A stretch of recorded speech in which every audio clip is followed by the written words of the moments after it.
Warahmatullahi wabarakatuh. Perkenalkan, nama saya Ayu Wulan Putri Utomo dari kelas A319. Kali ini saya akan menjelaskan tentang ilmu yang mempelajari tentang bakteri atau yang biasa disebut dengan bakteriologi. Bakteriologi adalah ilmu yang mempelajari tentang kehidupan bakteri dan klasifikasinya.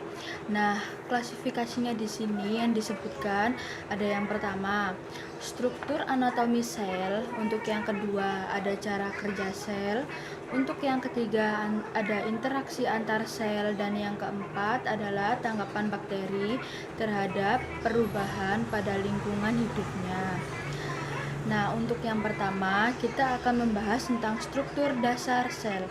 Struktur dasar sel di sini ada 6 macam, yaitu yang pertama membran sel, yang terdiri atas lemak dan protein, yang bersifat semi permeabel, yaitu berfungsi untuk mengatur keluar masuknya zat dalam sel. Untuk yang kedua, terdapat sitoplasma, yaitu berfungsi untuk tempat berlangsungnya reaksi metabolisme. Untuk yang ketiga, ada DNA atau yang disebut DNA ini ibarat otak di dalam bakteri, yaitu sebagai pengontrol sintesis protein dan pembawaan sifat dalam bakteri. Untuk yang keempat, ada flagel untuk bergeraknya atau sebagai alat gerak bakteri. Flagel terletak pada membran luar dinding sel. Flagel ini berbentuk seperti cambuk yang mempunyai akar-akar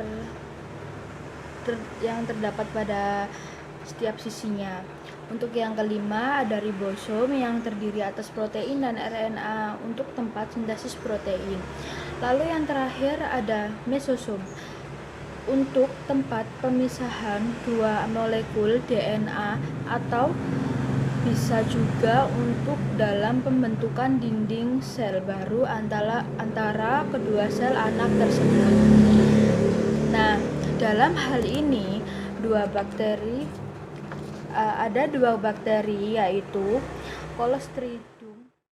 Dalam hal ini ada dua bakteri yang dimana dia tidak akan menguntungkan. Untuk yang pertama yaitu bakteri Clostridium.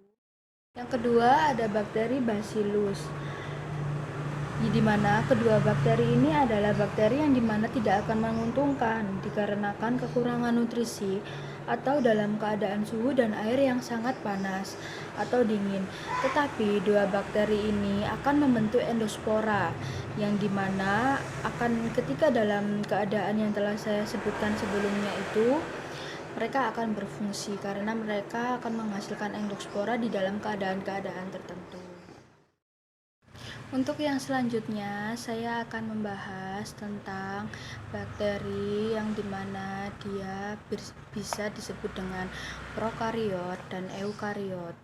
Untuk di sini perbandingan sel-sel ini ada untuk jenis pembedanya ada yang pertama ada struktur, ada komposisi, dan ada organisasi genetik. Hal ini, pembeda dalam eukariot dan prokariot lebih dominan terhadap bakteri yang selnya bersifat eukariot karena dia memiliki banyak maksudnya lebih kompleks gitu selnya.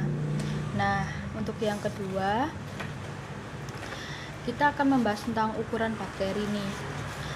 Mengapa bakteri bisa masuk ke dalam pelajaran mikrobiologi? Dikarenakan bakteri itu berukuran sangat kecil dan kita tidak akan bisa melihat kalau kita tidak menggunakan alat bantu, yaitu dengan menggunakan mikroskop. Nah, ukuran bakteri ini rata-rata 1,25 mikrometer, sama dengan 1/1 juta meter. Nah, untuk bakteri yang terkecil ini adalah Dialister pneumosintes dengan hanya panjang tubuh 0,15 sampai 0,30 mikrometer. Sedangkan bakteri yang terbesar adalah Spirillum voluntas. Untuk yang selanjutnya, saya akan membahas tentang bentuk bakteri. Di sini, bentuk bakteri dibagi menjadi 3 macam. Untuk yang pertama, yaitu bentuk batang, bisa disebut juga dengan basil. Untuk yang kedua, bentuk bulat atau kokus, dan yang ketiga, bentuk spiral.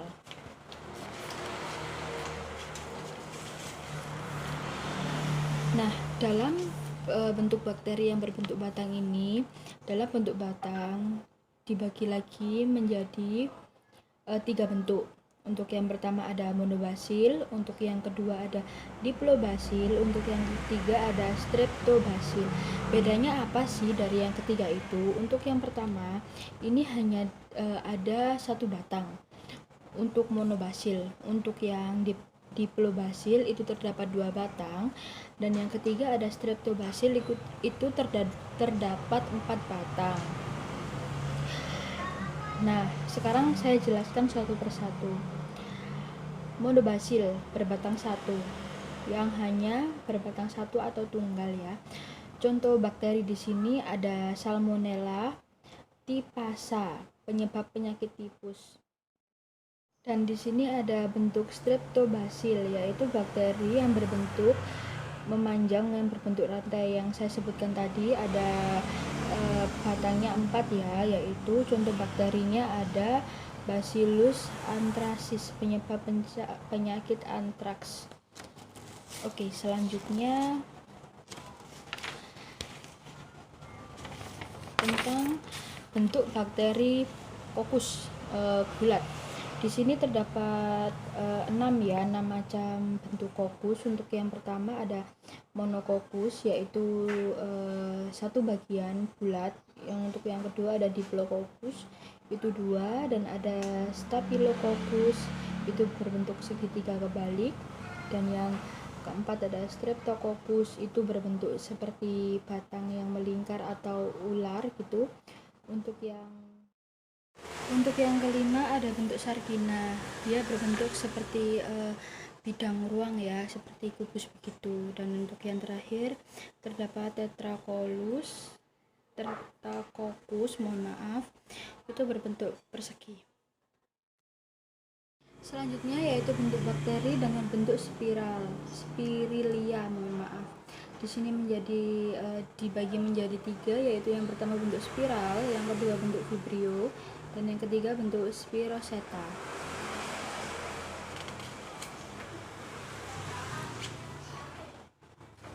Selanjutnya kita akan membahas tentang perkembangbiakan bakteri. Nah, bakteri ini berkembang biak dengan cara membelah diri ya, atau bisa dikatakan dengan rekomendasi genetik. Nah, apa sih rekomendasi genetik ini? Rekomendasi genetik adalah pemindahan secara langsung bahan genetik DNA di antara 2 sel bakteri. Pembelahan diri secara biner atau langsung, yaitu pada pembelahan ini sel bakteri membelah menjadi 2 sel anakan, di mana sifat sel anak yang dihasilkan nanti sama dengan sifat sel induknya. Lalu rekomendasi genetik. Rekomendasi genetik ini adalah proses pertukaran elemen genetik yang dapat terjadi antara untalan DNA yang berkelainan interstrand atau antara bagian-bagian gen yang terletak dalam satu untaian DNA intrastrand.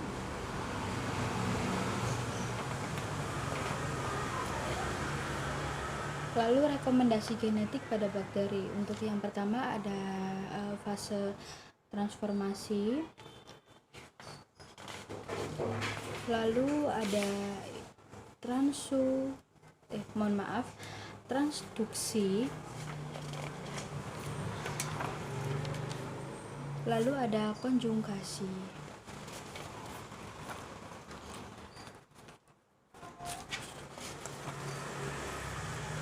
Nah, berdasarkan letak dan jumlah flagel yang dimiliki, maka bakteri akan dibedakan menjadi 2, yaitu bakteri monotrike dan lopotrike.